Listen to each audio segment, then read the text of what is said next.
Halo, di sini saya akan memaparkan hasil pemikiran saya mengenai identitas manusia Indonesia. Pemaparan ini dalam rangka memenuhi tugas filosofi pendidikan Indonesia.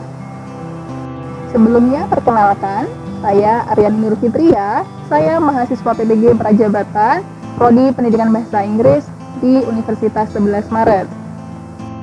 Sebelum melangkah lebih jauh, apa itu manusia Indonesia? Manusia Indonesia berarti manusia yang menghayati nilai-nilai khas Indonesia.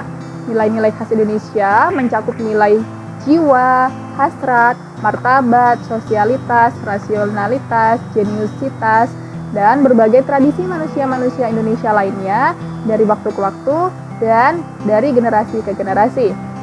Menurut saya, setidaknya terdapat 3 nilai besar yang menjadi nilai khas Indonesia, yaitu nilai Kebhinneka-Tunggal-Ikaan, nilai-nilai Pancasila, dan nilai religiusitas. Nah, yang pertama, nilai Kebhinneka-Tunggal-Ikaan. Manusia Indonesia terbentuk dari keberagaman yang ada di Indonesia itu sendiri. Kebhinekaan atau keragaman membentuk manusia Indonesia yang berbeda-beda. Dengan adanya perbedaan tersebut, sedikit banyak akan bersisian dengan konflik yang akan muncul. Dalam pembelajaran, pendidik mesti meminimalisirkan munculnya konflik dari perbedaan-perbedaan tersebut. Lalu, hambatan yang mungkin terjadi adalah dengan budaya hidup Indonesia yang kolaboratif, maka sedikit sulit untuk mengembangkan kepercayaan diri, kemampuan beropini, dan sikap berani mengambil risiko oleh peserta didik.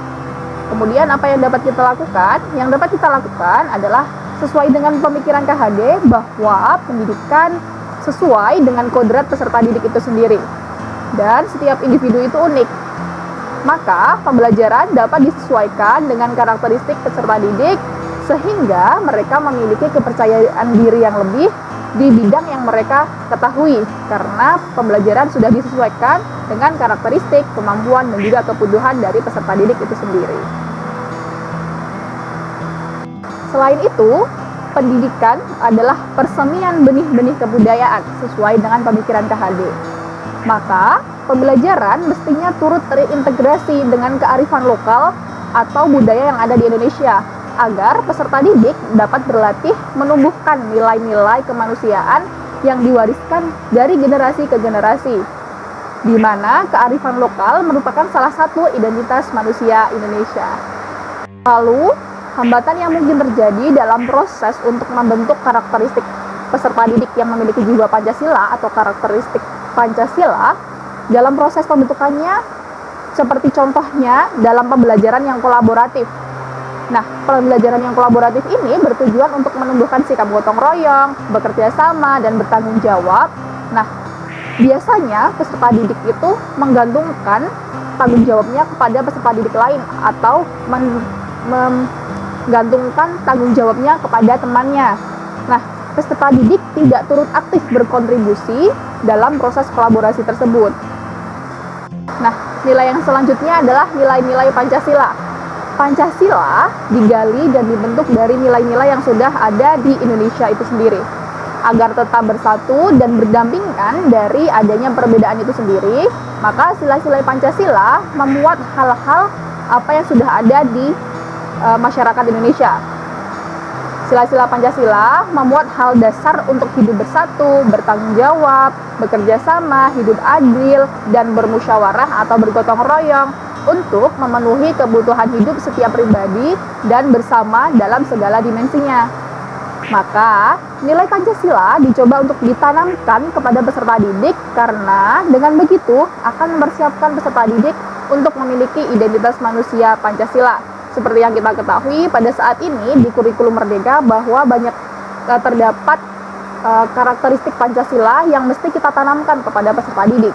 Hal itu merupakan salah satu cara untuk kita menanamkan identitas manusia Indonesia. Lalu solusi yang ditawarkan adalah menerapkan pembelajaran sesuai dengan sistem Among dari pemikiran KHD. Nah, pada sistem Among ini terdapat 3 fungsi sebagai pendidik, yaitu sebagai teladan, sebagai pendorong atau memberi semangat, dan sebagai pengamat kemajuan dari peserta didik. Setidaknya, guru atau pendidik harus mampu memberikan contoh untuk hidup berkolaborasi dengan guru lainnya, dengan tenaga kependidikan, dan bahkan dengan peserta didik. Contohnya, ketika mengerjakan sesuatu, guru dapat bekerja sama dengan guru yang lain atau dengan tenaga kependidikan yang lainnya. Nah, hal ini akan memberikan semangat dan motivasi kepada peserta didik. Nah, dalam pemberian motivasi tersebut secara tidak langsung, kita juga memupuk semangat peserta didik bahwa dengan berkolaborasi dapat menumbuhkan jiwa-jiwa yang Pancasila.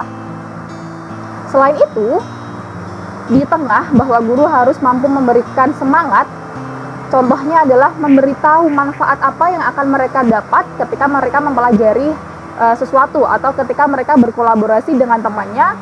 Apa sih manfaat yang akan didapat oleh peserta didik itu sendiri? Nah, dan yang terakhir adalah mengamati kemajuan peserta didik dalam belajar. Hal ini agar dapat memberikan umpan balik kepada peserta didik ataupun kepada orang tua, sehingga peserta didik mampu mengembangkan potensi dalam diri mereka sendiri, dan juga guru akan mampu memberikan fasilitas yang sesuai dengan kemampuan, kebutuhan dari peserta didik itu sendiri.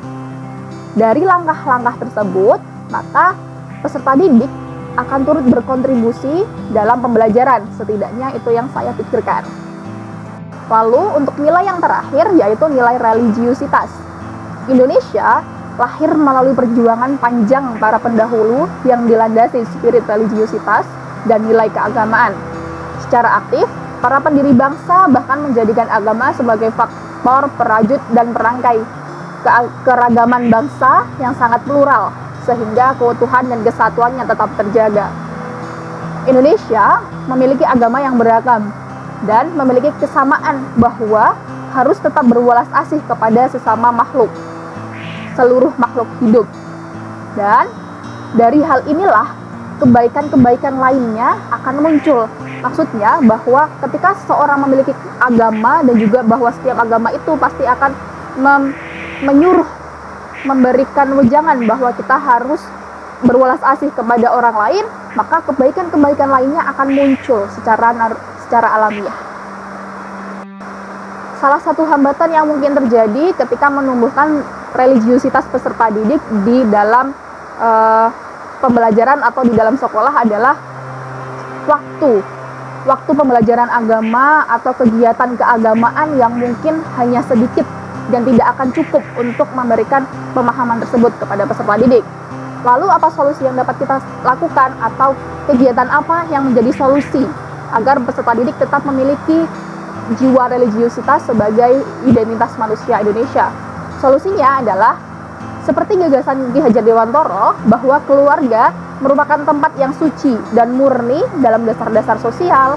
Oleh karena itu, keluarga merupakan satu pusat pendidikan yang mulia.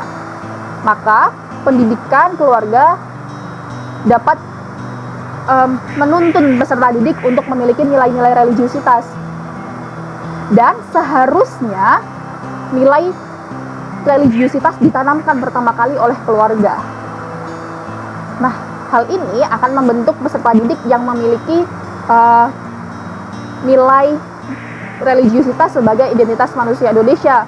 Dan fungsi atau peran sekolah hanya menambahkan dari apa yang sudah mereka miliki atau religiusitas yang sudah mereka percayai. Dan bagi saya, nilai-nilai identitas manusia saling berkaitan dari nilai Pancasila, nilai Kebhinneka Tunggal Ikaan, dan nilai religiusitas.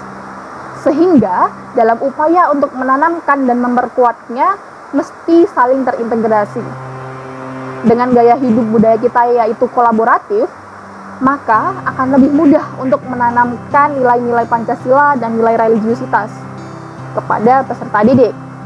Dengan begitu, poin yang kurang sesuai di mana budaya kolaboratif yang membuat kita kurang percaya diri dan kurang mampu untuk berpikir kritis atau memberikan opini, mestinya bisa kita tinggalkan, kita gantikan, dan kita kembangkan nilai-nilai lainnya yang dapat memupuk atau menggali serta mengembangkan nilai-nilai identitas manusia lainnya, yaitu nilai-nilai Pancasila dan juga nilai religiusitas. Sekian dari saya. Apabila terdapat hal-hal yang kurang sesuai, saya mohon kritik yang membangun dan juga masukannya. Boleh ditinggalkan di kolom komentar atau email saya melalui aryanifitria90@gmail.com. Semoga pemaparan saya memberikan pemahaman baru kepada kalian dan bermanfaat. Terima kasih.